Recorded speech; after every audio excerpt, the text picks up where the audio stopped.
Hoje nós vamos refletir no capítulo 6 do Evangelho de João e leremos a partir do versículo 35. Todos encontraram? Diz para nós assim a palavra do Senhor: Declarou-lhes, pois, Jesus: Eu sou o pão da vida. O que vem a mim jamais terá fome, e o que crê em mim jamais terá sede. Porém, eu já vos disse que, embora me tenhais visto, não credes. Todo aquele que o Pai me dá, esse virá a mim, e o que vem a mim, de modo nenhum o lançarei fora, porque eu desci do céu não para fazer a minha vontade, e sim a vontade daquele que me enviou. E a vontade de quem me enviou é esta, que nenhum eu perca de todos os que me deu. Pelo contrário, eu o ressuscitarei no último dia. De fato, a vontade de meu Pai é que todo homem que vir o Filho e nele crer, tenha a vida eterna. E eu o ressuscitarei no último dia. Murmuravam, pois, dele os judeus, porque dissera: Eu sou o pão que desceu do céu. E diziam: Não é este Jesus, o filho de José? Acaso não lhe conhecemos o pai e a mãe? Como, pois, agora diz: desci do céu? Respondeu-lhes Jesus: Não murmureis entre vós. Ninguém pode vir a mim se o Pai que me enviou não o trouxer, e eu o ressuscitarei no último dia. Está escrito nos profetas: e serão todos ensinados por Deus. Portanto, todo aquele que da parte do Pai tem ouvido e aprendido, esse vem a mim. Não que alguém tenha visto o Pai, salvo aquele que vem de Deus. Este o tem visto. Em verdade vos digo, quem crê em mim tem a vida eterna. Eu sou o pão da vida. Vossos pais comeram maná no deserto e morreram. Este é o pão que desce do céu, para que todo o que dele comer não pereça. Eu sou o pão vivo que desceu do céu. Se alguém dele comer, viverá eternamente. E o pão que eu darei pela vida do mundo é a minha carne. Amém. Feche seus olhos mais uma vez. Pai, nós agradecemos pela Tua palavra, Deus, que já foi cantada, mas nós agradecemos por esta palavra lida e que tem, ó Deus, capacidade de mudar a nossa história, de mudar, ó Deus, a nossa realidade. Nós pedimos: faça de nós um coração de terra boa para receber a semente, Deus, que tem sido lançada nessa noite. E nos ajude a de fato comer desse pão, esse pão vivo, que é o Senhor, palavra encarnada, palavra presente no nosso meio, em nome de Jesus. Amém. Amém. Você pode se assentar em nome de Jesus? Um dos grandes riscos para a nossa fé, um dos grandes perigos que nós enfrentamos na nossa caminhada de fé é o nosso instinto natural, o nosso instinto humano de sobrevivência. Nós temos naturalmente em nós um instinto, algo dentro de nós que nos empurra para a vida. Por mais que a gente passe por momentos de dificuldade, se alguma coisa, se alguém, alguma situação ameaça a tirar a nossa vida, nós reagimos, é automático. É automático. Se qualquer coisa, se qualquer pessoa, qualquer situação, qualquer cenário se configurar e se colocar diante de nós como algo que possa tirar a nossa vida, nós reagimos automaticamente. Nós temos em nós um instinto natural que nos faz lutar pela vida. Mas é engraçado que isto, ao mesmo tempo que está na nossa natureza e pode ser positivo, em determinados momentos, e principalmente na dimensão do que a gente chama de fé, isso pode trazer um grande prejuízo para nós. Isso pode trazer um grande prejuízo para nós. Porque a Bíblia Sagrada, principalmente nos Evangelhos, tem uma grande verdade que ela parece até ser contraditória. Que é: quando nós lutamos pela vida, quando nós tentamos garantir a vida, aí nós estamos caminhando para a morte. E ao contrário, quando a gente desiste da vida, desiste de tentar garantir a vida, quando nós entregamos essa natureza nossa de lutar para garantir vida, nós de fato começamos a experimentar vida. Parece contraditório. E a Bíblia Sagrada tem essa verdade, que parece na verdade não fazer sentido algum, que vai no contrapé, na contramão dessa nossa natureza. Parece que nós fazemos de tudo para garantir a vida. E quando eu falo de garantir a vida, isso extrapola a nossa vida física. Porque, por exemplo, se alguém se levantar e tentar, por exemplo, esgoelar você automaticamente vai reagir. Mas e quando alguém tenta sobrepor uma opinião, alguém tem um talento que tenta apagar o seu? Então, quando a gente fala de vida, nós não estamos simplesmente no nível biológico. Alguém tenta roubar a sua vida biológica. Mas talvez você, em diversas áreas da sua vida, profissional, emocional, familiar, algumas coisas e pessoas se configuram como uma ameaça a essa vida. E aí o que a gente faz? A gente se levanta para tentar garantir a nossa vida. E como eu disse, isso é um perigo para nós. Quando a gente vive para garantir a nossa vida. E em nome de garantir a nossa vida, nós somos capazes das maiores injustiças no mundo. E no final a gente ainda fala assim: se eu não fizesse isso, eu ia perder. Se eu não fizesse isso, eu teria perdido. Se eu não fizesse isso, eu seria prejudicado. E em nome da vida, e em nome de garantir a vida, e em nome de garantir as coisas do jeito que estão, nós roubamos vida. Às vezes, com medo de alguém nos dar uma resposta meio atravessada, nós damos primeiro. Às vezes, no medo de sermos lesados, nós lesamos. Às vezes, no medo de sermos prejudicados, nós prejudicamos. Tudo é em nome da sobrevivência, de garantir o nosso patrimônio, o nosso bem-estar, o nosso conforto, o nosso nome, a nossa reputação, as nossas boas condições. E aí nós vamos perceber que o Evangelho nos alerta desse perigo. E quando nós lemos esse texto, Jesus está confrontando esse tipo de mentalidade quando ela vai para a nossa experiência de fé. Quando ela acompanha a nossa experiência de fé e ela configura ou ela influencia a forma como nós nos relacionamos com Deus, a forma como nós aproximamos de Deus. E é justamente contra isso que Jesus está falando. Essas palavras que nós lemos é parte de um discurso de Jesus que na tradição da igreja, da teologia, vai ficar conhecido como o discurso do pão da vida. O capítulo 6 de João tem esse discurso maravilhoso e ele nasce num contexto muito pontual para a nossa fé.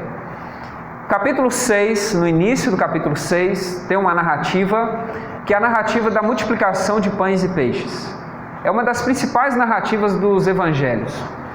E Jesus está no Mar da Galileia e ele encontra-se com uma multidão que tem limitações, e aqui nesse texto a limitação é a limitação do pão, a limitação física.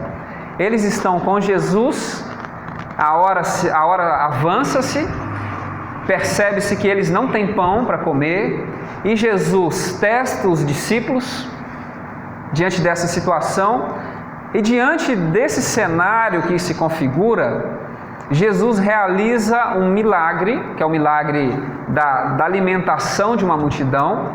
É oferecido para Jesus 5 pães e 2 peixes, e há uma multidão de 5.000 pessoas, e de uma forma sobrenatural, de uma forma fraterna, Jesus, com esses 5 pães e 2 peixes, ele consegue alimentar uma multidão.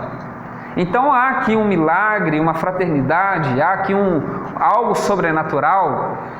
Mas o interessante é que João, já na linha teológica em que ele vai construindo, ao invés de chamar de milagre, ele chama de sinal. Jesus realizou mais um sinal. E por que isso é importante? Porque diante dessa limitação, diante desse cenário, Jesus, de uma forma sobrenatural, alimenta uma multidão. E a multidão, ela come, se farta, e o texto vai dizer que sobra uma grande quantidade de pães e peixes, ou seja, de 5 pães, 2 peixes, uma multidão se alimenta e ainda sobra mais um pouco. E aí depois os discípulos se ausentam juntamente com Jesus. Jesus vai para o monte orar, os discípulos atravessam o mar, vão para o outro lado em direção a Cafarnaum. E aí a multidão, quando no outro dia olham e não veem que Jesus está mais ali, e ficam sabendo que Jesus está do outro lado em Cafarnaum, o que a multidão faz? A multidão vai ao encontro de Jesus. A multidão parte em direção a Jesus. Então, do mesmo jeito que Jesus atravessou o mar, a multidão vai ao encontro de Jesus. E quando a multidão chega para Jesus, e aí a gente lembra um pouco de Nicodemos, né? Porque Nicodemos vai procurar Jesus. E a multidão agora vai ao encontro de Jesus. E assim como Jesus recebe Nicodemos com uma crítica, Jesus recebe a multidão com uma crítica. E olha que coisa interessante, a multidão vai ao encontro dele e a princípio a gente logo tem uma sensação, ou pode ter uma sensação, de que coisa legal, a multidão teve uma experiência com Jesus e vai ao encontro de Jesus. Talvez numa leitura rápida ou parcial aqui, limitada, possamos ter essa sensação, como teríamos com Nicodemos. Que legal! Nicodemos é o mestre dos fariseus, é um dos principais da sinagoga, vai ao encontro de Jesus e tem uma aparente confissão de fé. Mestre! E aí a gente começa a ficar seduzido, né, com essas palavras. Você só pode ser da parte de Deus porque ninguém faz o que você faz se não vier de Deus. E aí, do mesmo jeito que Jesus tem uma palavra de crítica para Nicodemos, Jesus tem também uma palavra de crítica para a multidão. E qual é a palavra de crítica de Jesus para a multidão? Vocês estão me procurando de novo, não porque vocês viram o sinal. Isso é muito interessante. De novo, João não usa a palavra milagre. Milagre. E não porque milagre não é importante, não porque João não dá importância para milagre. E o que seria de nós, igreja, o que seria de nós, cristãos, cristãs, se nós não acreditássemos, não crêssemos em milagres? O que seria de nós?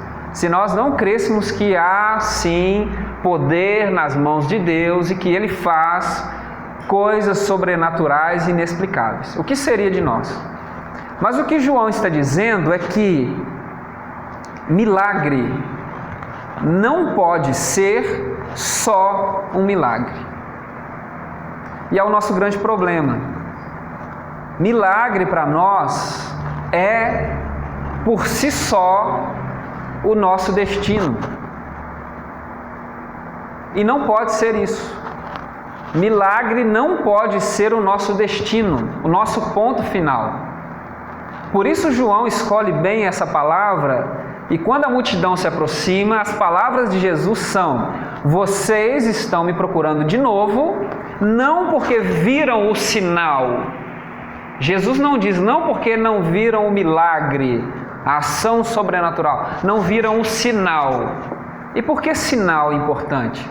Jesus está dizendo que o que Ele fez lá do outro lado do mar, no dia anterior, não é algo que se esgotou lá. Mas o que Jesus havia feito lá era um sinal, ou seja, era como uma seta que apontava para algo muito maior.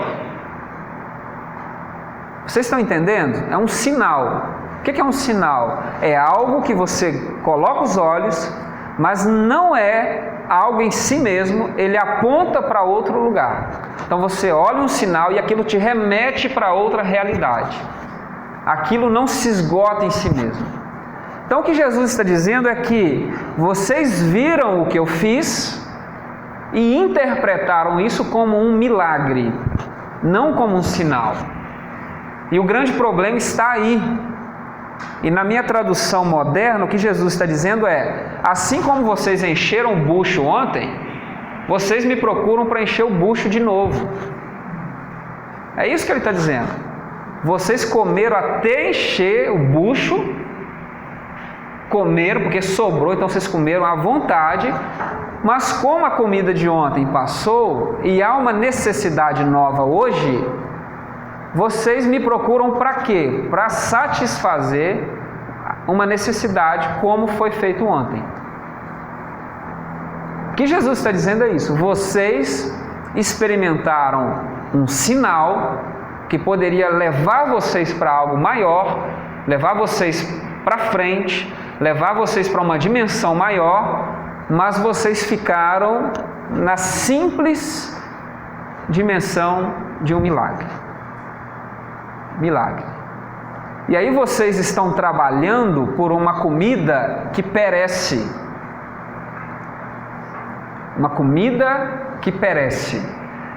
E aí a fala de Jesus: vocês precisam trabalhar, correr atrás, esforçarem-se por uma comida que não perece, mas permanece para sempre.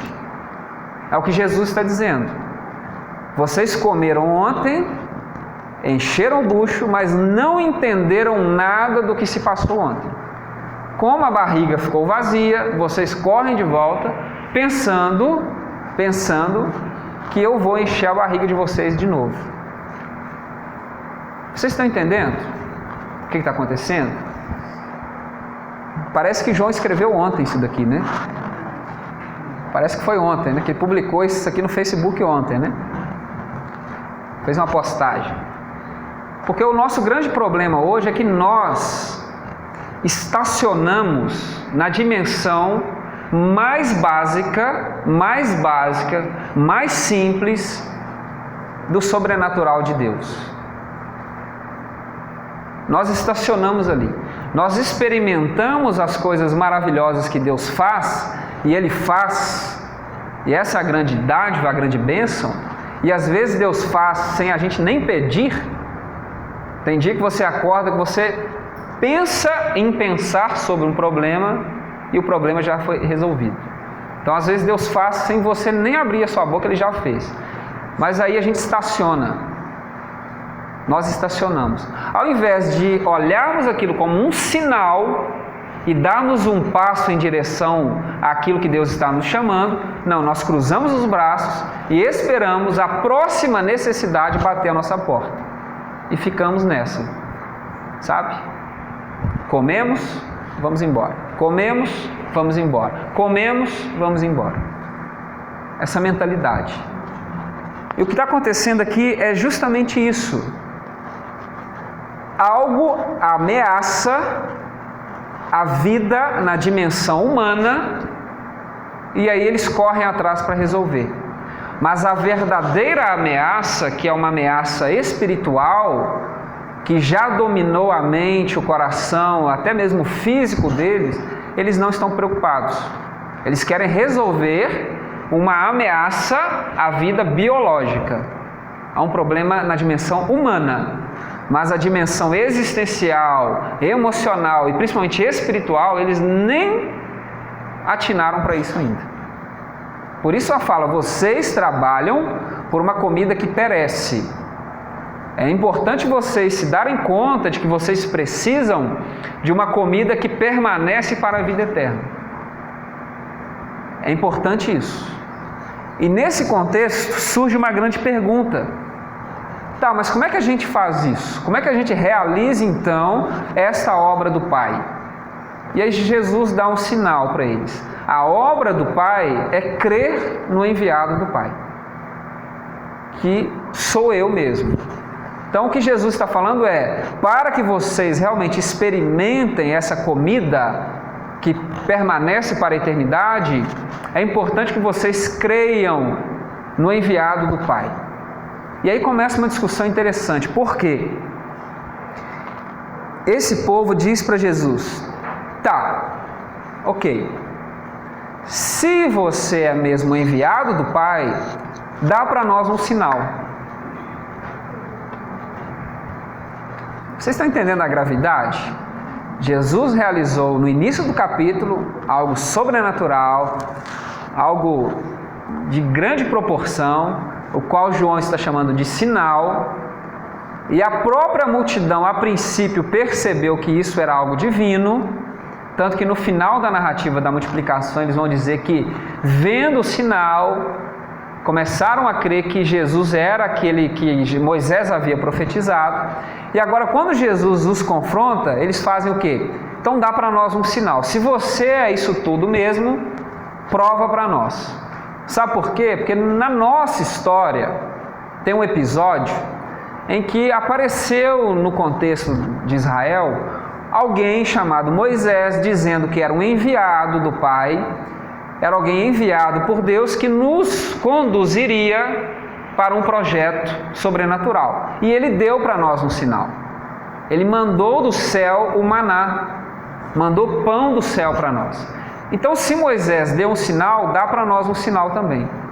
E é interessante que a própria experiência de Moisés e na tradição de Israel, existem diversas ações milagrosas, diversas ações sobrenaturais. Mas por que o maná?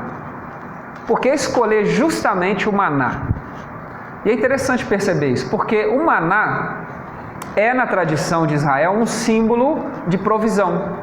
Quando o povo sai do Egito, vai para o deserto, o povo tem uma caminhada longa diante do deserto, e Deus começa a sustentar o povo mandando maná, mandando uma espécie de farinha do céu, na qual eles conseguiam fazer pães, bolos, de forma sobrenatural. Toda manhã eles poderiam ir até a parte externa do acampamento e recolher aquela espécie de farinha e com aquilo produzir pão. Mas havia uma orientação. Olha, diariamente vai cair pão do céu. Vocês vão colher a porção do dia.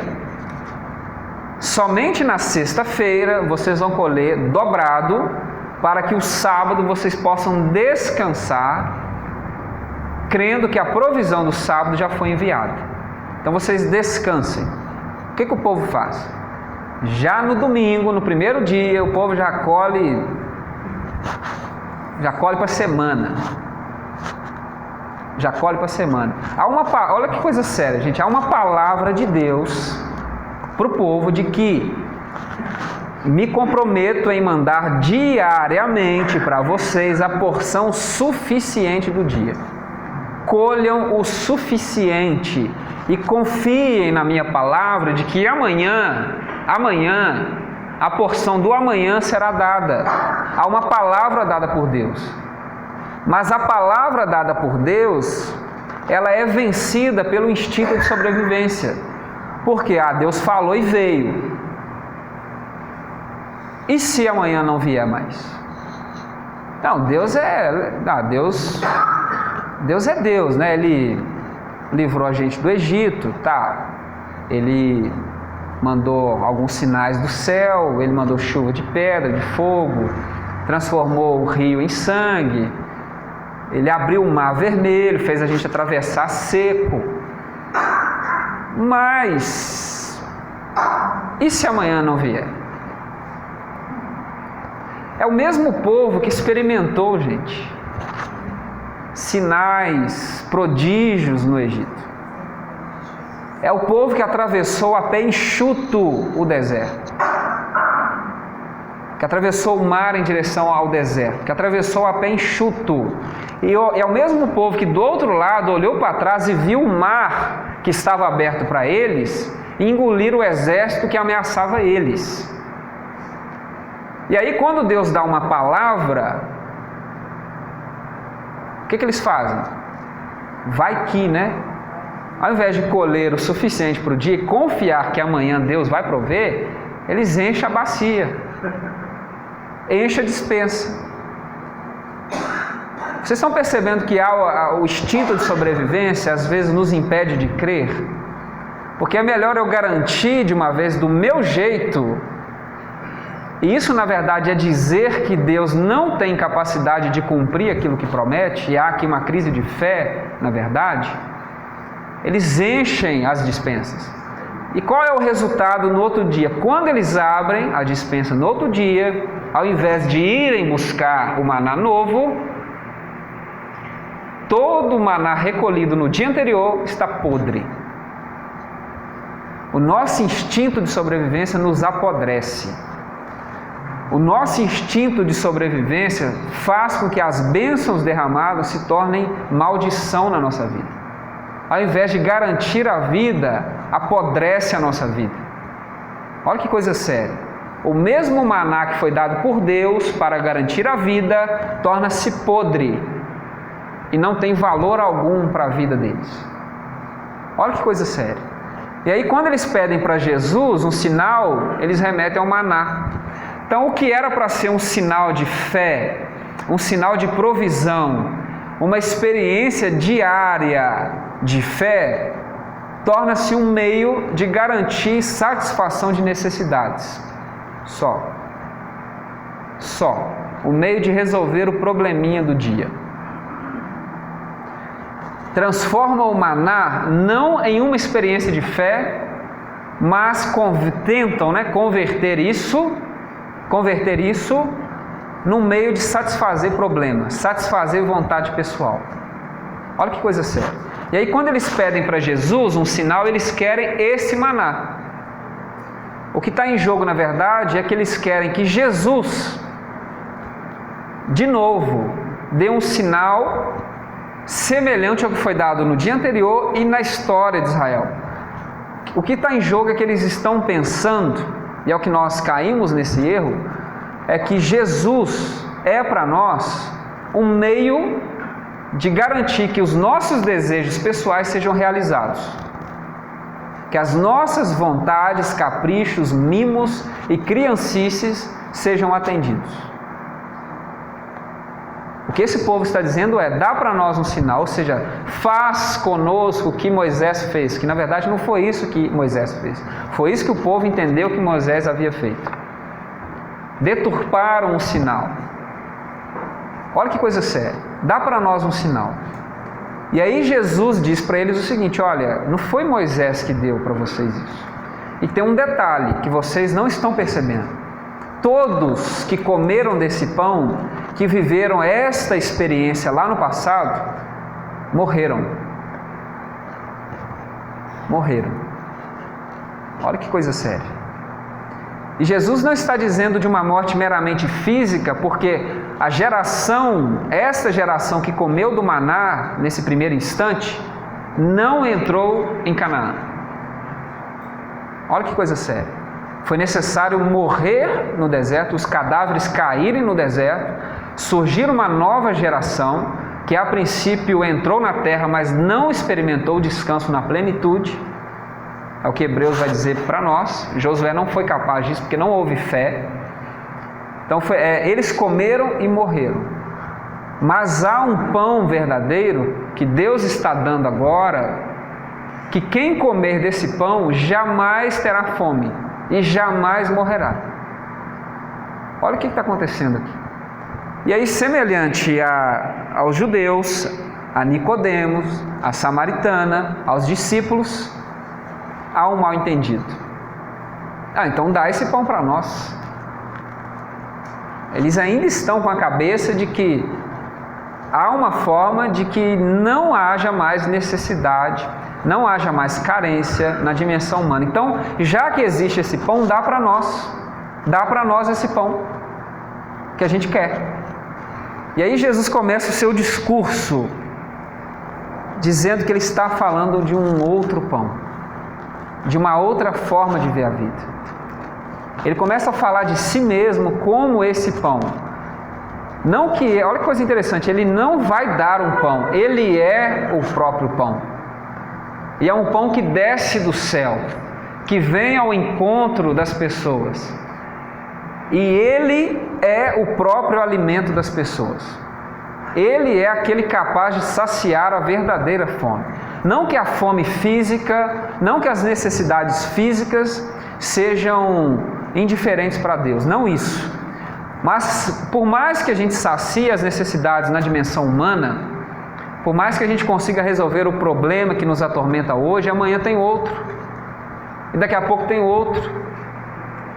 Semana próxima tem outro, mês que vem tem outro, 2020 tem outros. Mas há uma necessidade muito maior que nós precisamos saciar. E o que Jesus está dizendo, que João está dizendo para nós, que é somente Jesus, enquanto pão que desce do céu, que é capaz de alimentar essa nossa fome existencial, essa nossa fome espiritual, essa nossa fome de existência. Somente esse pão, essa realidade que vem do céu para nós, que é capaz de alimentar a nossa fome. Mas há um problema. Comer desse pão é muito difícil. E aqui está um problema para o judeu, que está o nosso problema, que vai ser o problema a princípio dos discípulos, encabeçado por Pedro. Porque Jesus não é o Messias que talvez você gostaria que ele fosse. Jesus não era o Messias que esse povo gostaria que ele fosse. E ele não é o tipo de comida que esse povo gostaria que ele fosse. Ele não sacia a necessidade que esse povo gostaria que ele saciasse. E aqui há um problema. Porque quando ele diz eu sou o pão que desce do céu, e aí vai aparecer uma expressão muito importante no versículo 38, eu sou esse que desce do céu, e aí ele enfatiza algo muito importante, não para cumprir a minha própria vontade, mas a vontade daquele que me enviou. Isso é muito sério. Eu desci do céu com uma finalidade, cumprir a vontade daquele que me enviou. Então Jesus está dizendo para esse povo que está diante dele querendo mais pão, querendo resolver um problema, é que eu não desci do céu para satisfazer vontade daquele que vem a mim. Mas existe uma única vontade que eu preciso saciar, que é a vontade daquele que me enviou. E o que eu ofereço é esse tipo de vida. É viver debaixo da vontade do Pai. E aqui há um problema para nós. Porque descer do céu implica na vida de Jesus essa compaixão, essa entrega, esse esvaziamento, esse amor, esse comprometimento absoluto com a sua missão, com a missão do Pai. Há da parte de Jesus com o Pai um alinhamento tão perfeito que o que ele mais quer e tudo que ele faz é cumprir a vontade do Pai. E ele se entrega a tal ponto de que ao dar a sua vida, ele gera a vida para nós. Então quando ele se oferece enquanto pão, o que ele está dizendo para nós que é necessário comer desse pão. Pastor, como é que eu como desse pão? Como que eu como de Jesus? Seguindo os seus passos. E aí aparece no versículo 45 algo importante que vai nos ajudar a entender melhor. Está escrito nos profetas: e serão todos discípulos de Deus ou ensinados por Deus. Portanto, todo aquele que da parte do Pai tem ouvido e aprendido, esse vem a mim. Então, pão, água, na Bíblia Sagrada são sinônimos de ensino. A gente percebe isso no livro de Isaías, principalmente capítulo 55. Quem tem fome e sede, vem a mim e compre de graça pão e água. E aí vem o chamado para ouvir. Ouvir. Então, o que é comer de Jesus? O que é comer desse pão? O que é beber dessa água viva? É dar ouvidos. Abrir o ouvido, é dar audiência, obedecer essa palavra de Jesus, é abrir o ouvido, abrir o coração e receber os ensinos de Jesus, e assumir o mesmo caminho que Jesus assumiu.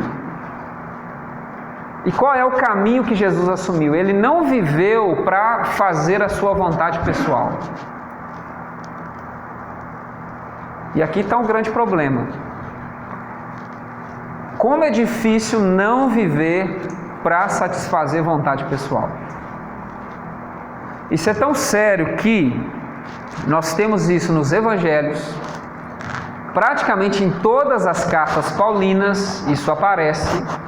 Nós estudamos recentemente a carta aos Filipenses e há uma fala de Paulo insistente de não vivam no partidarismo, não tenham vocês propriamente o que é seu.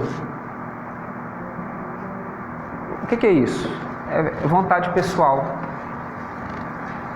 É viver a fé tendo o eu em primeiro lugar.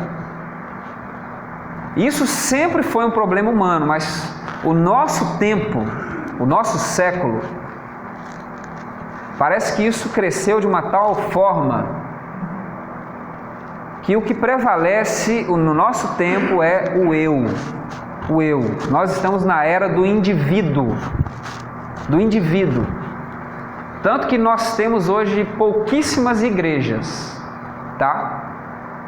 Nós temos hoje pouquíssimas igrejas. O que nós temos é um espaço de alvenaria onde reúnem-se indivíduos.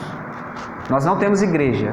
Nós temos galpões, salões, templos em que indivíduos vão e desfrutam de um mesmo entretenimento. Só.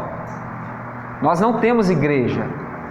O nosso tempo não é marcado por comunidade, porque o que prevalece no nosso tempo é o nosso interesse pessoal, é a nossa própria satisfação. Isso é tão sério que nós fazemos de Deus, pelo menos nós pensamos que fazemos de Deus, alguém que vive para atender às nossas satisfações pessoais. E se ele não atende, o que a gente faz? Procura alguém com uma oração mais forte, uma igreja que tem um louvor melhor, alguém que tem uma palavra melhor, porque se Deus não atendeu, tem alguma coisa errada. Porque eu orei forte, eu frequentei, eu fiz, eu fui, eu busquei, eu doei, por que eu não recebi de volta? Eu acreditei, pastor.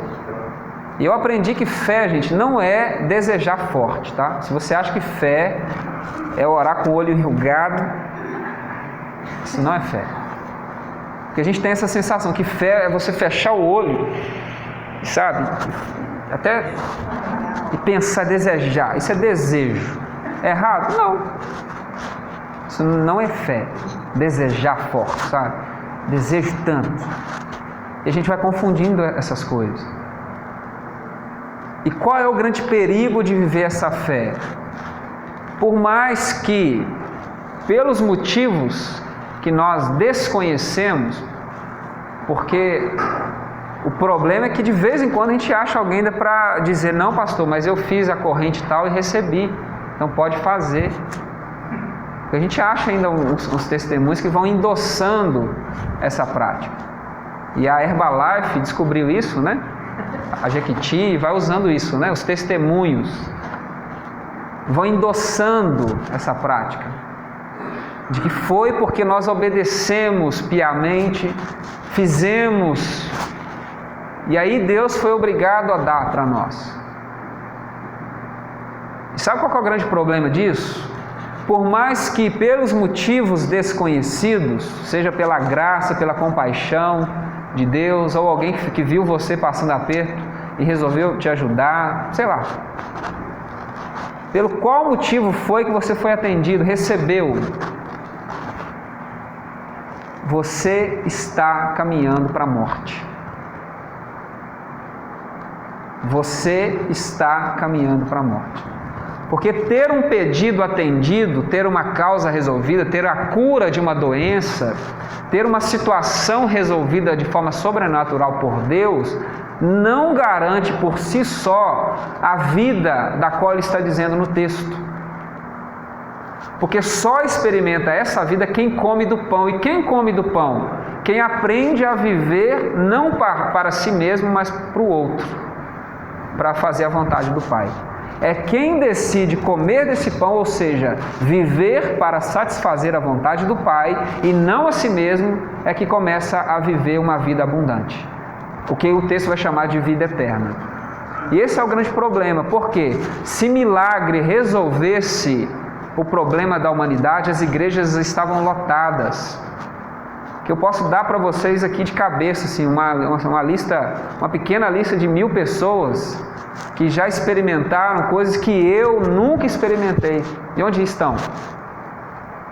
Onde estão agora, nesse exato momento? Fazendo o quê? Gastando como a vida? Onde estão? Experimentaram? Contam. E às vezes quando contam o olho brilha, né? Mas onde estão? Porque não viram sinal, viram milagre. O milagre não foi sinal para jogar para frente. Porque quando esbarraram nisso, não quiseram abrir mão da própria sobrevivência. Olha que coisa séria. Ao tempo que nós estamos vivendo. E aí o desafio de Jesus para esses é importante comer. E o que é comer? Assumir isso.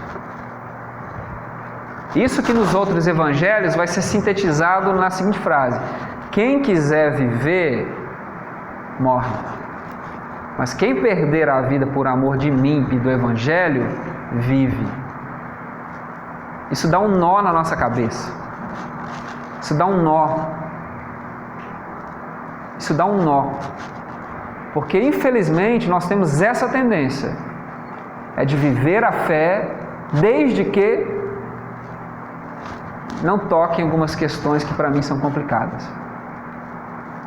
E a grande dificuldade que esse texto está dizendo para nós é que se a gente não comer desse pão, não optar por esse caminho, por essa forma de viver, nós estamos caminhando para a morte. Nós estamos caminhando para a morte. Porque a casa que Deus te deu, desfrute dela, aproveite, use ela à vontade. Use, mas sabe que seu filho pode jogar fora amanhã. O carro que você tem, maravilhoso, que Deus te deu, talvez, não sei, você disse, não sei. Use à vontade, porque quando você bater as botas, vão fazer um bom uso do seu carro, do seu trabalho, do seu suor. Talvez façam até um churrasco para comemorar. Que pessoa generosa, né? Trabalhou tanto para deixar para mim, né? E aí para onde você vai? O carro, a casa, para onde vai? A conta bancária, o título, para onde vai? Para onde? Se você não comer desse pão, desse evangelho, dessa forma de viver, porque vida eterna não é uma continuidade perpétua daquilo que nós vivemos aqui. A gente pensa isso, vida eterna é conhecer Jesus, então vou continuar vivendo eternamente. Vida eterna não é isso. A tradução melhor seria a vida da eternidade. É o quê? A vida que está do lado de lá, o jeito de viver que marca o lado de lá, eu já começo a vivê-lo desde já. É conversão.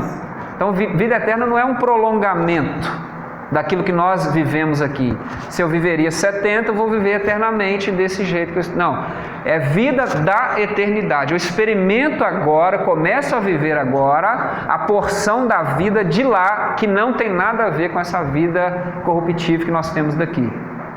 Por isso essa ideia de experimentar algo novo. E de onde vem? De Jesus, desse pão que nós podemos comer. Essa é a grande dificuldade. E Jesus esvaziado, humano, que se entregou, é tão difícil que... Qual é a crítica? Como é que esse cara é o pão vivo se ele é filho de José e Maria? A humanidade que deveria ser uma marca do amor de Deus e da renúncia é escândalo. E eles começam a murmurar e Jesus insiste dizendo que é necessário comer, mastigar, ruminar, ingerir essas palavras para que experimentemos vida. É um ensino de Jesus que é duro. Ao final do capítulo 6, o que nós temos? Dura é esta palavra. Nós não aguentamos isso. E o que nós temos? Toda essa multidão que vai ao encontro de Jesus, porque comeu pão ontem, quer comer pão hoje, por Jesus não dá, o que eles fazem? Isso que você nos oferece é duro. Obrigado, vamos embora. E eles abandonam Jesus. E aí Jesus olha para os 12, que devem ter ficado ali de olho arregalado, e dizendo: Jesus, você não vai atrás? O Senhor é muito radical. Vai lá, bate um pouco. Que isso, Jesus? Vai lá. Vai cair o dízimo, Jesus. Vai lá. Corre atrás. Vai ter que fechar as portas aqui. Vai lá, que a gente tem conta para pagar. Vai lá. Jesus olha para os 12 e fala assim: e vocês também não vão embora, não? E vocês? E aí há, no final do capítulo, o pedido para que a gente tome uma decisão.